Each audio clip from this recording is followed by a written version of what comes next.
सीकर जिले के तारपुरा गांव में दुल्हा वरमाला के बाद गच्चा देकर फरार हो गया। घटना के बाद दुल्हन के भाई की आज होने वाली शादी भी रद्द हो गई।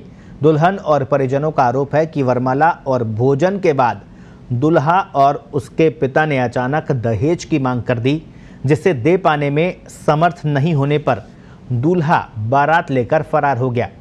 किसान सुरजाराम जांगिड़ की बेटी सुबिता की 3 जुलाई को शादी थी। झुंझुनू के बुगाला गांव का अजय जांगिड़ बारात लेकर आया था। दुल्हन सुबिता के मुताबिक बारात आने के बाद तोरण, वरमाला और खाने का कार्यक्रम हो गया था। इसके बाद दूल्हा और उसका पिता सुरजाराम को एक तरफ ले गए, जहां उन्होंने बाइक, गहने, कपड़े और नकद रुपयों की मांग की, जिन्हें देने में असमर्थता जताने पर पहले तो दोनों गाली गलौज करने लगे। इसके बाद फेरों से पहले बहाना बनाकर घर के बाहर से गाड़ी में बैठकर फरार हो गए। दुल्हन शादी के जोड़े में ही ग्रामीणों के साथ आज एसपी कार्यालय पहुंची। आरोप है कि पहले दिन तो 2 परिवारों का आपसी मामला बताकर थाने में एफआईआर ही दर्ज नहीं की गई। दूसरे दिन रिपोर्ट दर्ज की तो उस पर भी कोई कार्रवाई नहीं की गई। सुबिता की शादी रद्द होने पर उसके भाई पंकज की आज होने वाली शादी भी रद्द हो गई, क्योंकि भगोड़े दूल्हे ने आज उसी लड़की से शादी कर ली जिससे पंकज की शादी होने वाली थी।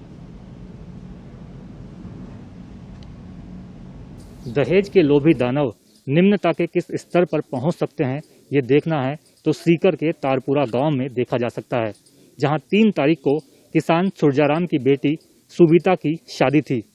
बुगाला, जो कि झुंझुनू जिले का एक गांव है, वहां से बारात भी आ गई थी और बारात आने के बाद वरमाला, तोरण और प्रीति भोज तक का आयोजन हो चुका था। लेकिन इसी के बाद बारातियों ने, खासतौर पर दूल्हे और उसके पिता ने दहेज की मांग की, जो पूरी नहीं होने पर बारात को ऐन वक्त पर धोखाधड़ी करते हुए लौटा दिया गया। हम इस वक्त उसी घर के बाहर मौजूद है जहां से बारात लौट गई दुल्हन को लिए बिना, और आप देख सकते हैं कि अभी भी उस शादी के सबूत यहाँ पर मौजूद है। काफ़ी संख्या में लोग यहाँ मौजूद है और अभी भी टेंट और बाकी जो सामान है विवाह का, वो यहाँ आपको आसानी से देखने को मिल सकता है। यहाँ दुल्हन और भी जो परिजन हैं उनसे हम बात करने की कोशिश करेंगे और जानेंगे कि क्या मामला था। सुबिता जी, क्या मामला है, क्या घटनाक्रम हुआ उस दिन? सर, उस दिन मेरी 3 तारीख को शादी थी। बारात घर पे आ गई और जो वरमाला है वो सब हो गए, खाना पीना हो गया बारात वालों का।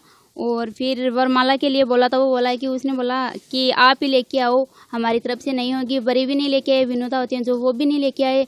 फिर मैंने कुछ नहीं बोला उनको। फिर जो स्टेज पे वरमाला हो गई, फिर फेरे भी होने वाले थे, मतलब शादी हो चुकी थी। फिर ना उसने मेरे पिताजी से मांगी, मतलब गाली गलौज थी कि नहीं, इतने गहने चाहिए, गाड़ी वगैरह चाहिए, पैसे चाहिए नगद, और जो मतलब कपड़े लेते हैं वो सारे हमें आपकी तरफ से होने चाहिए। तो मेरे पिताजी ने मना कर दिया, बोला कि मेरी मानसिक स्थिति बहुत ख़राब है, मेरे पास इतने पैसे नहीं हैं, मैं नहीं कर सकता, मैंने तो कर्जा किसी से लिया है, ये भी बहुत मुश्किल से किया है। दहेज मांगने पर आपने बारात लौटाई या वो चले गए, चुपचाप फरार हो गए? हाँ, वो फरार हो गए, किसी ने बताया नहीं, मतलब घर से निकल गए। और ना जो मतलब मेरे पिताजी ने मना किया कि ना मेरे पास इतना दहेज नहीं है, तो वो चले गए यहाँ से। लेकिन इतनी संख्या में बाराती आए और वो अचानक चले गए, आप लोगों को पता भी नहीं चला? 40 लोग आए थे, वो चले गए। नहीं, आपको पता भी नहीं चला वो कैसे निकल गए? बोला ही नहीं किसी ने, बाहर से चले गई। दूल्हे को अंदर से लेके और बाहर से चले गई, किसी ने बताया भी नहीं। जी, सुबिता के पिताजी जो कि किसान है सुरजाराम जी, आप बताएं कि क्या मामला हुआ था, आपसे क्या क्या मांग की थी उन्होंने? मेरे से मांग हुई थी एक तो मोटरसाइकिल और नकदी कैश 1,30,000 रुपया, और इका जितना कपड़ा ही कुछ गहनों है वो। तो दहेज की मांग पहले, शादी से पहले नहीं की थी उन्होंने? कुछ भी मांग नहीं थी, सिर्फ कन्या और कलश अति ही, बस कोई चीज़ की मांग नहीं थी पहले। और फिर मैं ना करी जब मेरे को गाली दी, खूब गाली देने के बाद मैं इधर आया तो ये साहब को नाम लेके और दूल्हा को लेके और बाहर से गाड़ी एकदम से भागी। 3 आदमी रह गए थे यहाँ और सब भाग गए।